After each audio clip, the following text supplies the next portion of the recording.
نحمده ونصلي ونسلم على رسوله الكريم اللهم ربي زدني علما وألحقني بالصالحين.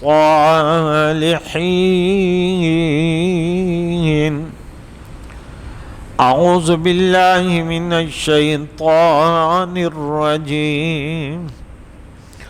بسم الله الرحمن الرحيم.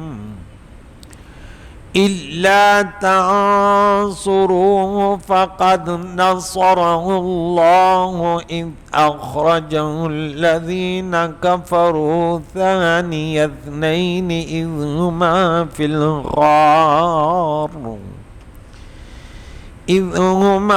الغار إذ يقول لصاحبه لا تحزن إن الله معنا فأنزل الله سكينته عليه وأيده بجنود لم تروها وجعل كلمة الذين كفروا السفلى وكلمة الله هي العليا والله عزيز حكيم. سورہ توبہ کا 39 آیاتوں کا درس ہوا. یہاں پہ رب کریم نے فرمایا الا تنصروہ. الا حرف استثناء نہیں ہے، یہ اصل میں ہے ان لا. اگر تم مدد نہیں کرو گے رسول مکرم علیہ السلام، پہلے بھی گویا الا تنفروا، اگر تم نہیں نکلو گے جہاد کے لیے تو اللہ تمہیں دردناک عذاب دے گا، تمہیں فنا کر کے ایک اور قوم کو پیدا کرے گا، تم اللہ کا کچھ نہیں بگاڑ سکتے. یہاں فرمایا اگر تم نے رسول اللہ کی مدد نہ کی تو بے شک اللہ تعالیٰ نے ان کی مدد کی. فقط نصرہ، بے شک اللہ نے ان کی مدد کی. اللہ نے ان نصرہ مدد کی ہو ان کی، اللہ نے حضور علیہ السلام. اذ اخرجہ الذین کفروا، جب کافروں نے انہیں مکے سے نکالا، کہ جب سے حضور علیہ السلام نے اعلان نبوت کیا تو یہ لوگ پریشانی میں پڑ گئے اور مختلف اذیتیں دینے کے لیے سوچتے بھی تھے اور جد و جہد بھی کرتے تھے. چلتے چلتے یہاں تک کہ بہت زیادہ یہ حد سے بڑھ گئے تکلیف دینے میں. حضور علیہ السلام نے فرمایا کہ اب مکے کو چھوڑ دو.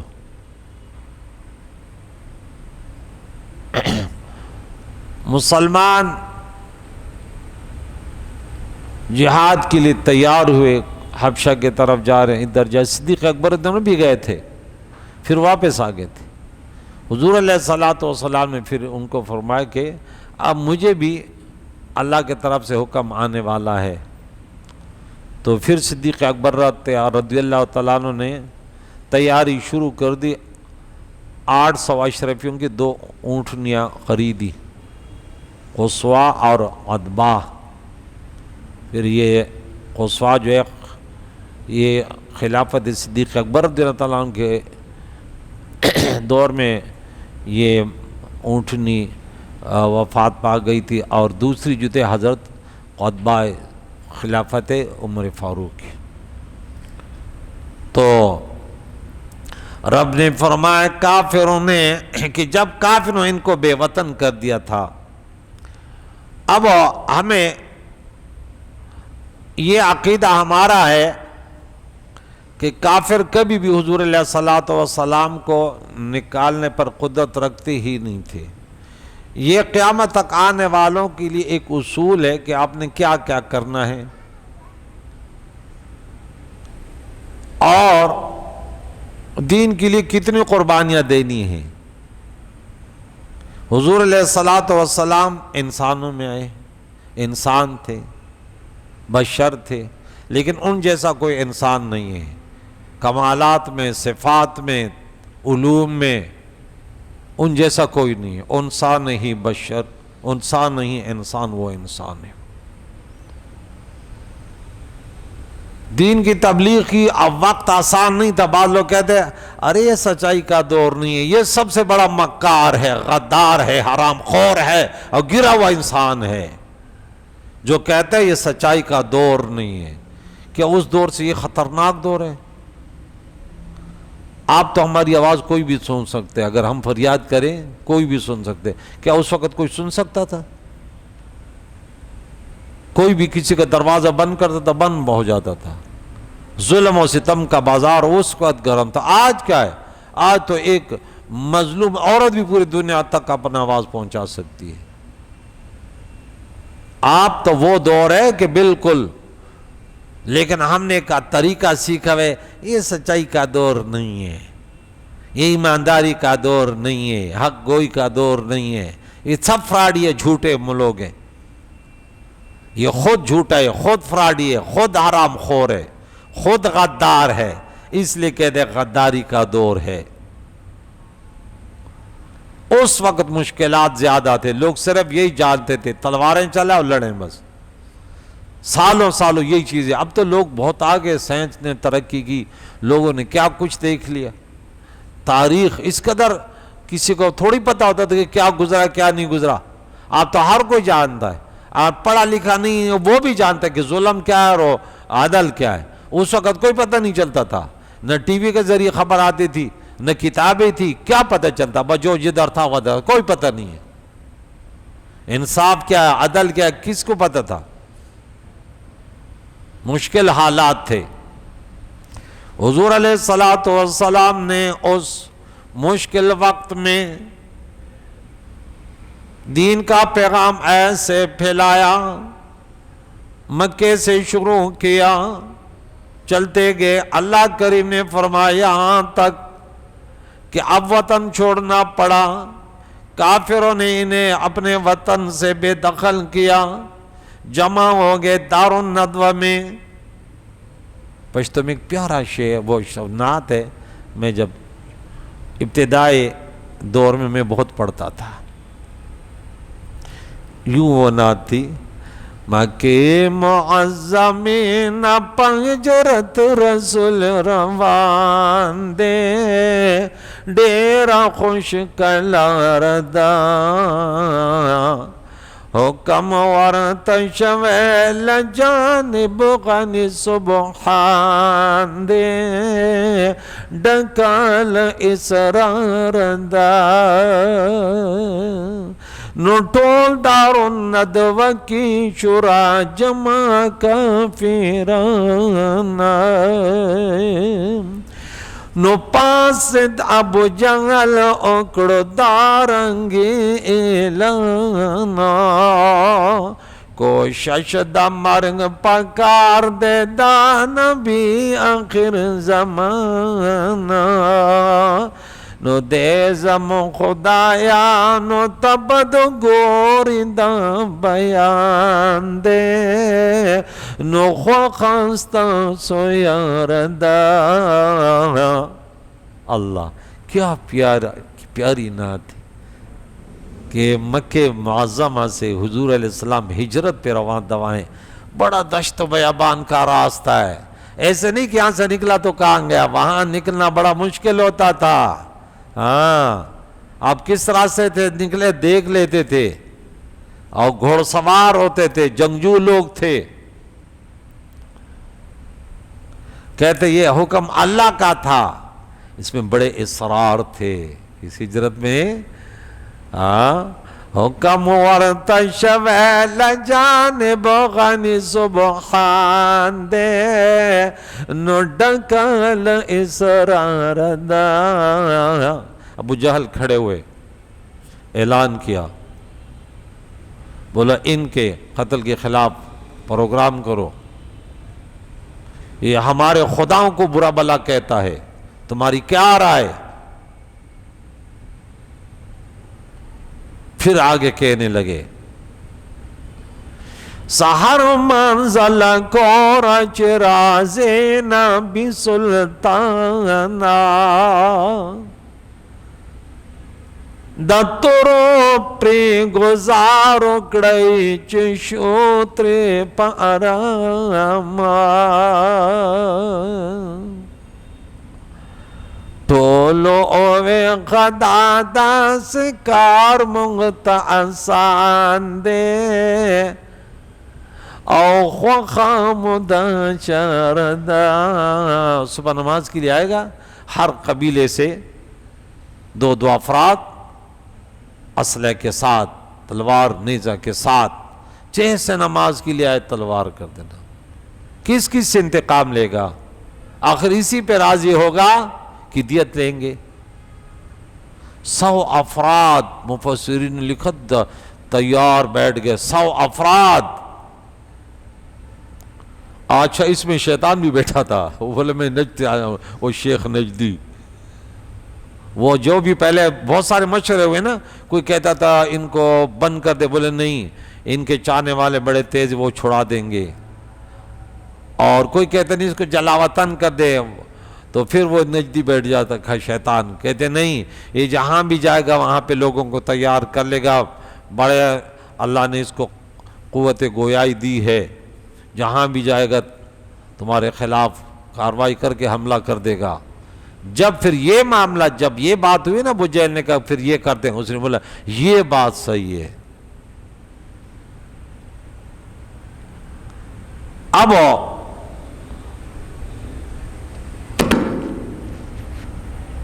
اللہ کریم نے جبرائیل علیہ السلام کو بھیجا، حضور علیہ السلام کو آگاہ کیا کہ اب یہاں آپ مزید یہاں نہ رہیں، اب یہاں سے ہجرت کریں. حضور علیہ السلام نے صدیق اکبر کو اطلاع دی، بولے چلے. اونٹیں لے کر اور غار ثور کے طرف روانہ ہوئے. اچھا یہ باہر بیٹھے ہوئے تھے، اسی رات تو آپ بیٹھے ہوئے تھے. یہ بات جو ہے نا تقریباً محرم سے شروع ہوئی تھی، اسلامی مہینہ محرم شروع ہوتے ہیں نا، وہاں سے انہوں نے ابتدا کی اور پھر آگے چلتے چلتے پھر ربیع الاول میں غالباً یہاں سے انہوں نے کوچ کیا. تو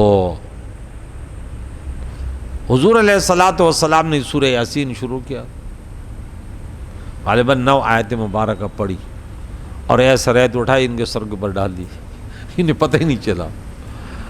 اب آج چیز اللہ کے دائرے قدرت میں ہوتی ہے، کوئی انسان کچھ بھی کرے اللہ کا حکم تو نہیں ہوتا، لیکن اللہ ہر چیز اللہ کی مشیت، اللہ کی ارادے، اللہ کے دائرے قدرت میں ہوتی ہے.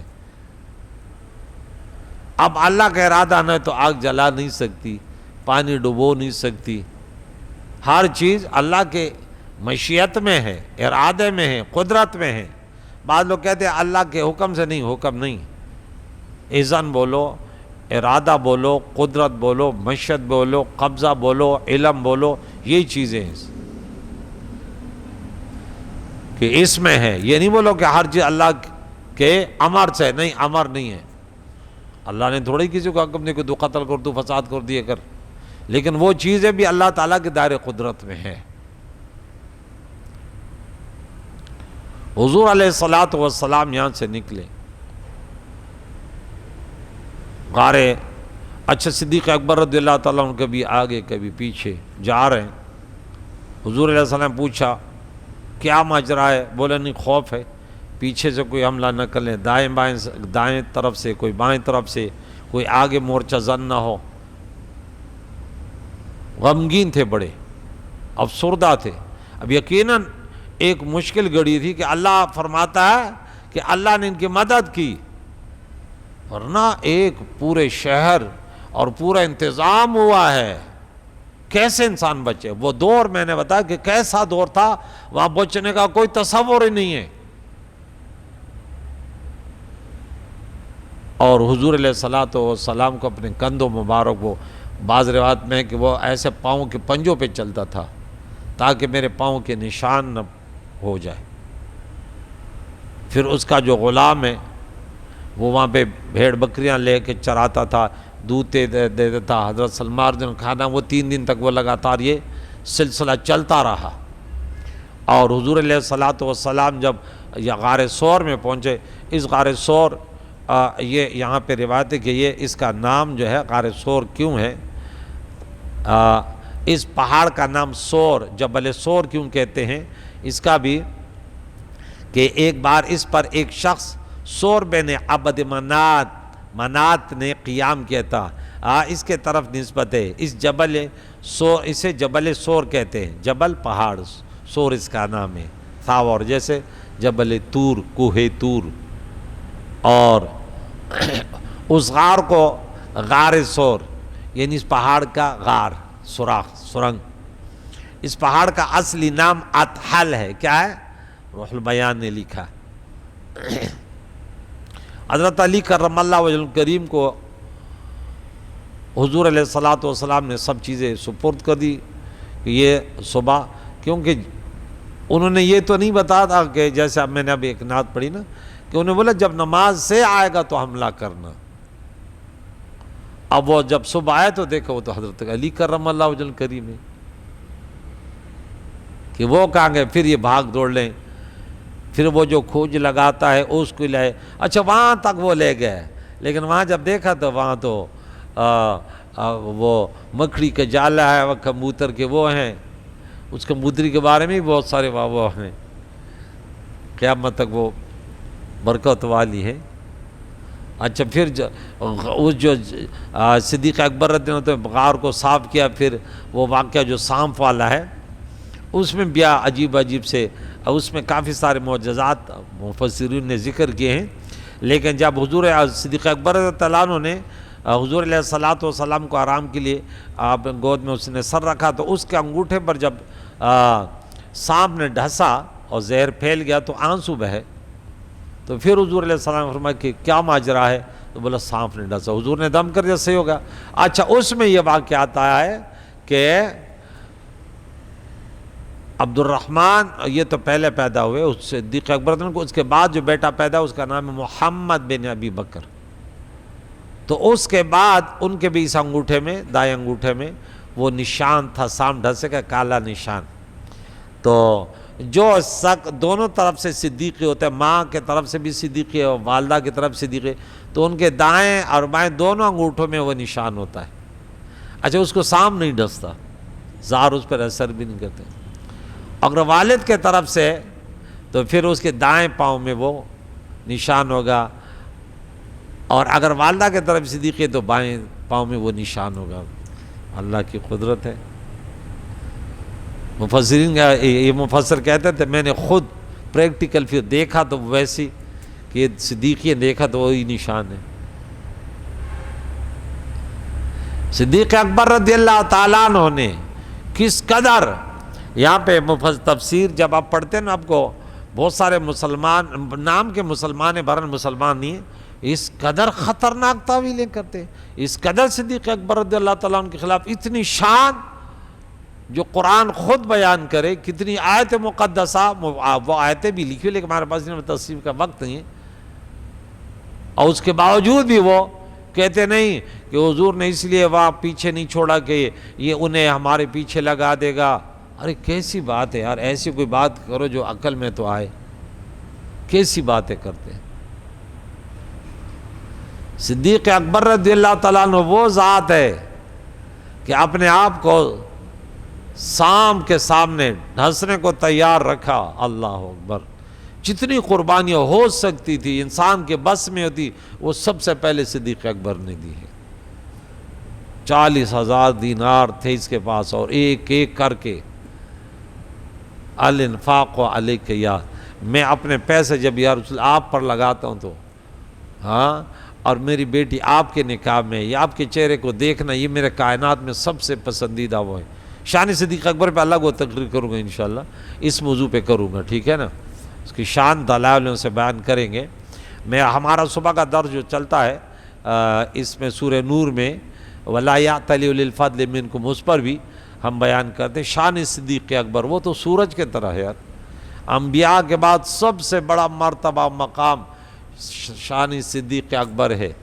ہاں غار یار بھی وہ ہیں، ہاں ہجرت کے سفر میں بھی وہ ہیں، اور قبر انور میں بھی ساتھ ہے. قیامت کے دن اٹھیں گے تب بھی ساتھ ہوں گے.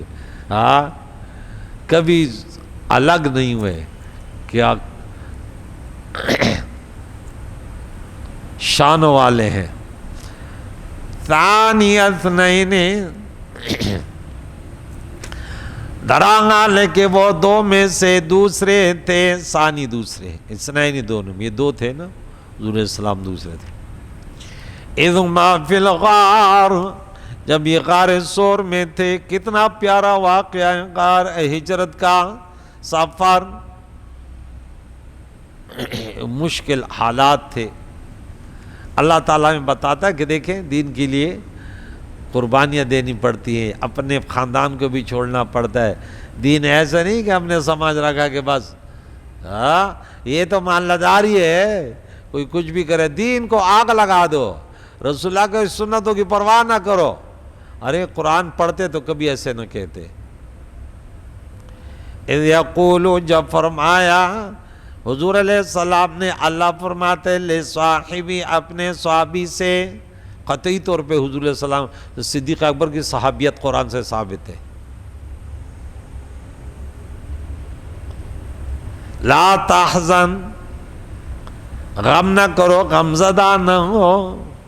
بڑی فکر، یقیناً یہ فکر کی بات تھی کہ پوری دنیا کی رحمت، کائنات کا یہ اللہ کی وحدانیت کا پیغام لانے والے، اس کے پورا شہر اس کے خلاف. تو مشکل گھڑی تو تھی، فکر تو تھی. اور پھر نہ کلاشن کوپ ہے ساتھ، نہ تلواریں ہیں، نہ گھوڑے ہیں، کچھ بھی نہیں ہے. یوں سمجھے بے سر و سامان، اور تنے تنہا 2 افراد ہیں. اور ادھر ہزاروں کے تعداد سے افراد. 100 افراد تو جنگجو جن کا انہوں نے انتخاب کیا تھا، گھوڑ سوار. یہ اس میں جو ایک شخص تھا نا جو ان کے پیچھے دوڑا تھا،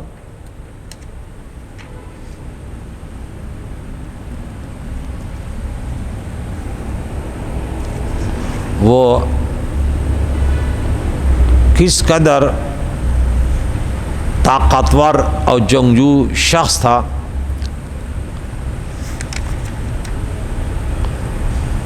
وہ وہاں پہ زمین میں دھس جاتا ہے. یہاں پہ ہے تفسیر میں بھی نہیں مل رہا. تو یہ اللہ تعالیٰ ان 100 افرادوں اور ان پورے قوت کو پسپا کیا.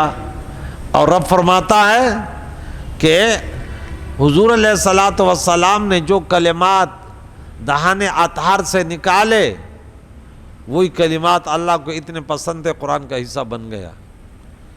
حضور علیہ السلام کا تو ہر کلام وہی خدا ہے، لیکن یہ وہی جلی بن گئی. حضور علیہ السلام اگر یہ قرآن میں نہ ہوتا تو حدیث مبارکہ وہی خفی ہوتی، لیکن یہ ان کو ڈبل شرف ہے، وہی جلی بھی ہے وہی خفی بھی ہے.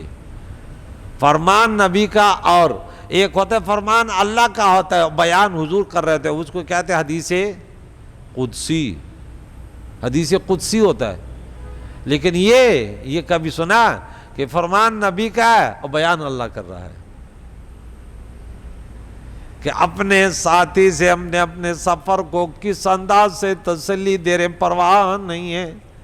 اللہ کے ذات پر مکمل بھروسہ ہے کہ ان اللہ معنا. اے صدیق اکبر فکر نہ کو، اللہ ہمارے ساتھ ہے. موسیٰ علیہ السلام اپنے قوم کو کہتا ہے ہاں معی ربی، میرے ساتھ میرا رب ہے، میرے ساتھ. اور یہاں اللہ فرماتا ہے، پہلے اللہ کا ذکر پہلے کیا، بے شک اللہ، تاکید کہہ رہا ہے بے شک اللہ تعالیٰ ہم سب کے ساتھ ہے. اور جن کے ساتھ اللہ ہوتا ہے ارے ان کو کوئی نقصان نہیں پہنچا سکتا. رب فرماتے میری دین کی مدد کرو، میری